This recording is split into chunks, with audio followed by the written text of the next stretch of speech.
Hey everyone and welcome back to my channel. I'm Sandra and today I'm going to be talking about the non-fiction books that I read for my 2020 reading goals. Now I'm not going to talk about all of the books because there are a lot of them, but I will first run you through the stats and then I will show the books that I read and probably just refer to videos in which I've actually spoken about those books so that you could refer to those for some of my thoughts about this book. But let's get into the stats because I'm particularly happy about this goal. We probably already know by now that in 2020 I read 95 books, that's 20 books up from what I read in 2019, and of the 90 books I read, 23 of those books were non-fiction books. I'm guessing this is about the amount. I mean, I did go through my Goodreads and count, but honestly, every time I count, I end up with a different number, and it's because I'm like, does that book count as non-fiction? Does that book count as non-fiction? Obviously, I haven't included any of my poetry books in here because, whilst some people do list poetry as non-fiction on Goodreads, I'm a bit like, it's in a category of its own, and well, yeah, some can be fiction and some can be non-fiction, but at the end of the day, like, I don't include those. So I've also done a separate video talking about my poetry books that I read in 2020, so you can check that out. I'll just link that in the cards up there. But yes, and of those 23 non-fiction books, 6 of those I think were at least 6 of those were essay collections. Now, one of my 2020 goals was to read 6 essay collections, so I will do a separate video of that where I speak about some of the non-fiction books that met this goal. So that video is soon to come. But what this means is 24% of my reading was made up of non-fiction books, and that is not just of like the reading goals that I had, but just in general. So yeah, I'm pretty happy with this because in 2019 I read 11 non-fiction books, and in my 2020 reading goals video, all I said I wanted to do was read more non-fiction books. I found that in 2019 I was really surprised that I'd read 11 non-fiction books because I thought I'd read a lot less. So actually to read 23, I've more than doubled that, and that is simply because there are some formats of non-fiction that I found that really work for me, and one of those is essay collections. So I think I've read a bit more essay collections, and then also memoirs. Absolutely love memoirs. So I think those have been the two things that have made up really my non-fiction reading and why I've been able to read a lot more non-fiction. And for me, you know, 24% is great. I think I would like to up that.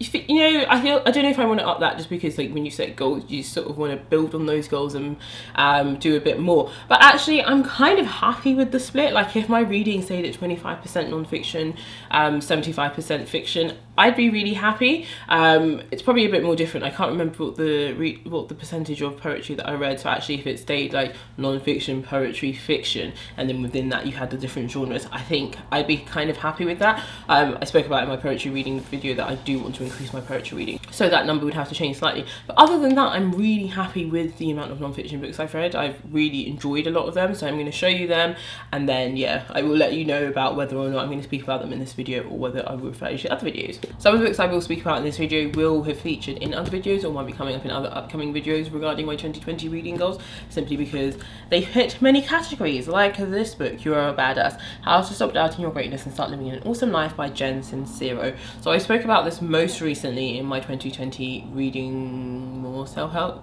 goal, and then I have actually already done a sort of recent reads wrap up where I talk about this book, so I won't talk about it again here. But this is a self-help book. It has 27 bite-sized chapters and it's meant to make you basically live your good life. Yeah, I'll refer to some other videos for that. I will link this one up in the cards so you can sort of check out my thoughts on that. Another book that I have mentioned recently, but not in my 2020 reading goals, I don't think. I mentioned it in my reading retrospective tag, but it's How Proust Can Change Your Life by Elaine D. Button. This is a non-fiction book all about Proust's life. Elaine D. Button basically wrote a book about Proust. It is split into different chapters, which I liked how the chapters are split, so I'll just read that contents page out to you. So first one, for example, is How to Love Your Life Today. The second one is How to Read for Yourself. Third one is How to Take Your Time. 4, How to Suffer Successfully. 5, How to Express Your Emotions. And I think there's about 8 chapters also of that. And all he's done in this is basically talked us through Proust's life and sort of lessons that we can learn from Proust. Again, I did do a video talking about this one, so I will link that in the description box for you. A book that I read earlier in the year, and that was literally, like, I think I read this in January 2020, is Chow's The Demonisation of the Working Class by Owen Jones. Again, I have spoken about this at great length because I obviously spoke about it in a recent reads, but then I spoke about it, like, I think in the reading retrospective tag as well. This is a great book for sort of looking at the UK. Yeah, the UK. I was going to say England, but no, this is, I mean, it is heavily centred on England, but it is a sort of look at the UK and the class system and sort of political parties. The first chapter basically talks about the word chavs, and if you don't know what the word chavs is, actually I'm saying this, people might not be familiar with what the word chav is. The word chav is used to reference usually white working class person, and the first chapter talks about, you know, that word and just sort of the meaning behind it and what people mean by it, and then the rest goes on to talk about like sort of the middle class and the working class, but also talk about political parties and basically how the Tory government is ruining the UK. Another book is this, When I Had a Little Sister, The Story of a Farming Family Who Never Spoke, by Catherine Simpson. Now, I do recall doing a recent reads video about this, and I struggled with this, with sort of liking the book, but also struggled with sort of rating it. And I think I find it funny actually, because I don't actually struggle with rating memoirs when I like them. It's only when I don't like them that I feel a type of way, because they're such a personal type of story that I'm just like, can you really say I don't like your life? But anyway, I did speak about this book. This is a memoir by Catherine Simpson, and it's basically talking about her sister when her sister passed away, and the sort of mental health issues that plagued her and her family. So yeah, that's that book. Another book that I read that I really enjoyed is Why We Sleep by Matthew Walker. Again, I did speak about this in my self-help video, but this is basically more non-fiction, I would say, than self-help, but yes, it's got self-help elements in it, and it basically talks you through like sleep and why it's so important for the body, what happens to the body when you sleep, what happens to the body when you don't sleep, and just sort of sleep as well in a wider sort of societal context, just talking about waking up times for people going to school, people going to work, and just things like being a night owl, and being like an early morning riser. A very, very insightful book. Another book that I read is What My Mother and I Don't Talk About. This one, I really enjoyed like the actual like premise of it, the actual execution, perhaps not so much, but this book, I think maybe it's a collection of 9 or 10 or some number of authors basically talking about the relationship with their mothers, be that good or bad. Actually, the majority of it is quite a negative stance, and then there's a final story which has a positive relationship with their mother. This is a great example of a kind of non-fiction that I really enjoy, something that has one common theme running throughout it, but many different contributors. And what was actually really nice about this is a lot of the people who contributed are authors that either I really want to now check out their work, or authors that I'd heard of previously. Sorry, there's something flying through the air. Authors that I'd heard of previously, and so it was nice to get a sample of their writing on a very different and personal topic to them. For example, Kiese Lehman's essay was in there, and actually finding about his relationship with his mum, you know, after reading his memoir was really nice.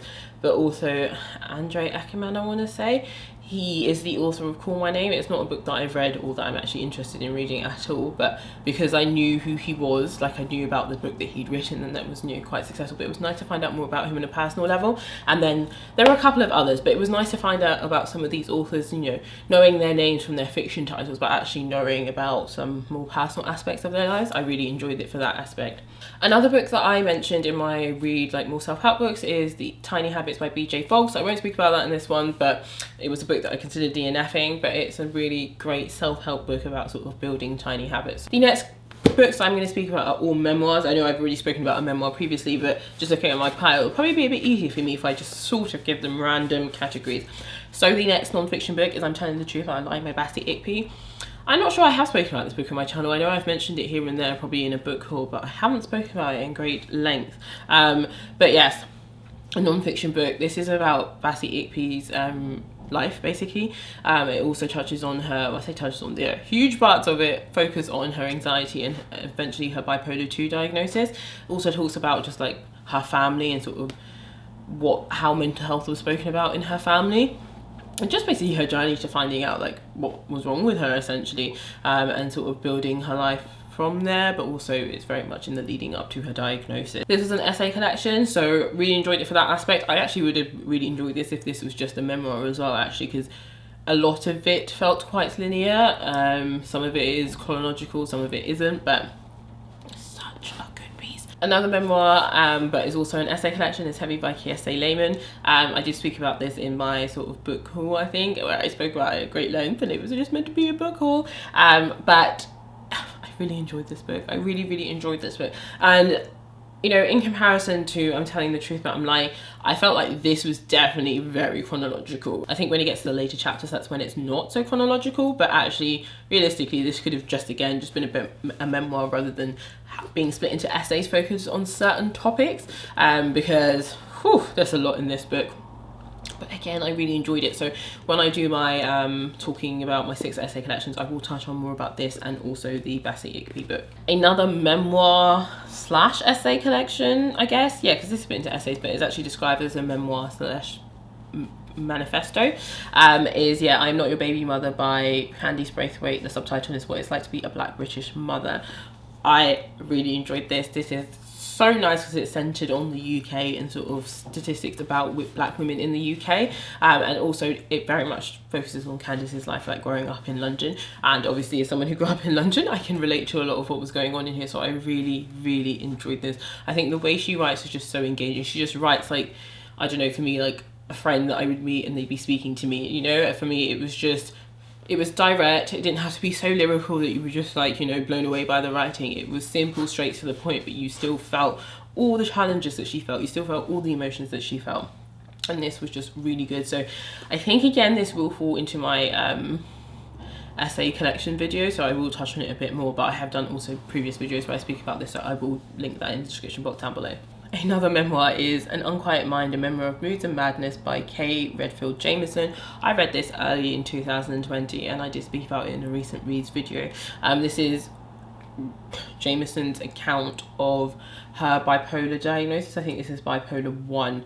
But she is a doctor, so she treated bipolar patients, but then later on was also found to have bipolar as well. So it was interesting to get that perspective. This book is quite old, and when I say old, I don't mean like it's 100 years old. It's definitely not, because she's still alive. But this book, you could feel the sort of way that bipolar was discussed and the things that they were talking about, that it was, I think, really at the time when people started to treat bipolar with lithium, so you can feel that it's quite dated. It's not like the sort of treatments that they give bipolar patients now. People still obviously do have lithium and stuff like that, but you could feel like it was very much of its time, and which isn't a bad thing. That's the time she was writing about, but it's obviously as well for someone based in the UK, it was a lot of talking about American sort of practices as well, but it was still nonetheless a really good memoir. Another memoir that I've read, which is kind of part memoir, I think Carrie Fisher has a lot of these books that are kind of in this kind of format, and this is called Wishful Drinking. I don't know if this was meant to be about, so yeah, it says she comes clean, so I think this is meant to be about her coming clean and maybe drugs, but not just alcohol. But in here she touches on her life. She is the daughter of Debbie Reynolds and Eddie Fisher, and she played Layla in Star Wars. I know she also passed away around Christmas time, maybe 2-3 years ago, I'm not too sure, but this was a really nice sort of memoir slash insight into the various parts of her life growing up. I actually really enjoyed it. I found it really funny. There are also some pictures in here, which is quite nice, and yeah, it was quite nice to just see into like a Hollywood star's life, especially, I don't know, maybe when it felt like a time when being famous and a celebrity wasn't like something people chased. Like, this was just her life, you know. It wasn't something she actively grew up chasing. So I don't know, from that aspect I found it very interesting. Another memoir you guys have heard me talk about so much, because I freaking love this, is Unicorn by Amru Al-Kadi, the memoir of a Muslim drag queen. I spoke about this at great lengths in my What I Read for Pride Month, so I will just direct you to that video, but I absolutely love this memoir. So another book, and this is one I will talk on more maybe in my 6 essay collections one. I didn't really like it, so I don't have anything to say. I say I didn't really like it. I did not like it. I did a reading vlog where I read this book and spoke about it for Nonfiction November, and it was a no from me. But this is an essay collection by Alice Bolin, and it's called Dead Girls, Essays on Surviving American Obsession. This is basically about pop culture in LA. This is about popular culture in LA, and maybe some sort of films that they've watched in the past. Like, the first essay is on sort of America's obsession with dead girls and sort of podcasts and TV shows about that, but after that it does not stay on that track. So that's that one. Another non-fiction book is Back to Black, Retelling Black Radicalism for the 21st Century by Kehinde Andrews. Again, this is a book that I have spoken about at great length, so I will refer you to the videos in the description box down below. Another non-fiction is Big Magic by Elizabeth Gilbert, Creative Living Beyond Fear. This is a really good non-fiction book that I love personally. I spoke about the fact that I read it maybe in 2018 and gave it 5 stars. This time I gave it 4 stars. Again, I did speak about this in my read self-help video, so I will just timestamp in the description box below where I spoke about this book. A book that I don't think I have spoken about on my channel in other than a book haul is Sensuous Knowledge, A Black Feminist Approach for Everyone by Mina Salami. Now, I'm going to speak about this in my Read More Essay Collections video because this is a really good book. It is so good, and yeah, it's split into different essays on various topics. I will just read you the contents page so that you know sort of thereabouts what it's about, so you know the kind of topics that are featured in here. But this is so good. So the context page is just of, and then it will say a name, so it's of knowledge, of liberation, of decolonization, of identity, of blackness, of womanhood, of sister, of power, of beauty. And this is such a wonderful collection of essays that just so thought-provoking and leaves a lot of food for thought. And finally, we have this book. All of this was done in no particular order. I was just picking books off my shelf. And this is Everything is Fucked, a book about hope by Mark Manson. So I think this is very different to his first book, which I always forget what the name is. I've never read it, but I think that one is very much more self-helpy, whereas this is more focused on philosophical thinking, I think, and more schools of thoughts around sort of philosophy, basically. So yes, it's much more about society in a wider context rather than focusing on you, the individual, and improving your life. I thought this was okay. I mentioned when I read it before that I skipped a chapter in here. Not the whole chapter, just the majority of it, because it just felt very jarring. It just felt like someone who just wanted a page to slam religion. And I'm not even religious, but I was just like, you've said what you already needed to say. I don't imagine what you could say in the next 20 pages that you haven't already said now. Like, why is this chapter so long? But this is quite good. It was good for opening my eyes to different schools of thought, and just thinking about society in a wider context and sort of why things happen and sort of how thoughts trickle down. And yeah, no, I really enjoyed it. I feel like I have spoken about this book before though, so I will find the video where I've spoken about this, and that is probably where I dive into a little bit more detail about this. Another book I read is All Boys Aren't Blue by George M. Johnson. I spoke about this in the same video where I spoke about the book Unicorn, so I will refer you to that video. A really pleasant memoir. This is also deemed as an essay collection as well, so I think I will dive a bit more into that book in that video. Another book I read is Slay in Your Lane, The Black Girl Bible by Yomi and Elizabeth. I really enjoyed this. I love this book so much. I feel like I've spoken about this book on this channel, but I might not have, because I might have finished reading this during the time when I wasn't making any videos. But I really enjoyed this, and I will link you to an Instagram post where I spoke about this book. But this is basically focusing on Black British women in the UK, and they talk about various subjects from sort of being in the workplace to being at school to mental health. And yeah, they produce many good facts and sort of statistics, but they also bring in, or like weave in, their own personal stories, and it's a really nice read. It's split into various chapters or various essays, and they also get insight from other sort of Black women at like the sort of height of their careers in the UK as well. Another book that I read is this is Gut Health and Probiotics, The Science Behind the Hype. This was actually sent to me by a publisher maybe in 2019, and I ended up reading it in 2020, so that was really nice. I enjoyed it. It was very easy to digest. Yeah, I mean, it uses a lot of terms that are obviously found within that sort of field and whatnot, but other than that, it's very easy and accessible for the average person to consume. And you know, it did make me think about the things that I put in my body, but then that was quickly forgotten a week later. But that's just me. That's not like what I guess most people would do, but it is very insightful. And I think the last book to touch on is Ain't I a Woman by Bell Hooks. I think that is the last book I need to speak about. I could be wrong, who knows. But again, this is a book that I have spoken about at great length in a reading vlog, and then when I did my non-fiction November wrap up, so I will link you to that video in the description box down below.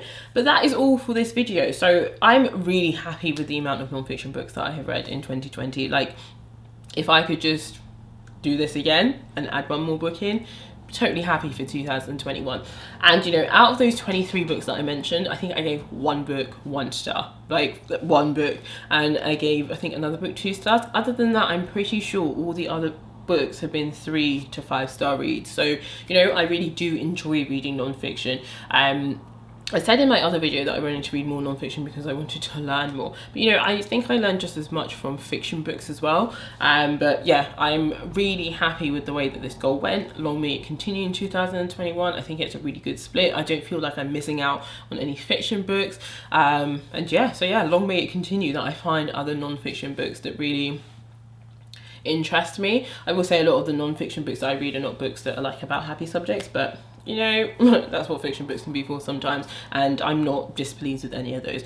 So thank you guys so much for watching. Like I said, I will leave links to all the other videos where I talk about some of those books in more details. I will list them by the sort of the name of the book, and the video will just be links, and then you can go find out my thoughts. Thank you guys so much for watching, and I'll catch you in another video. Bye.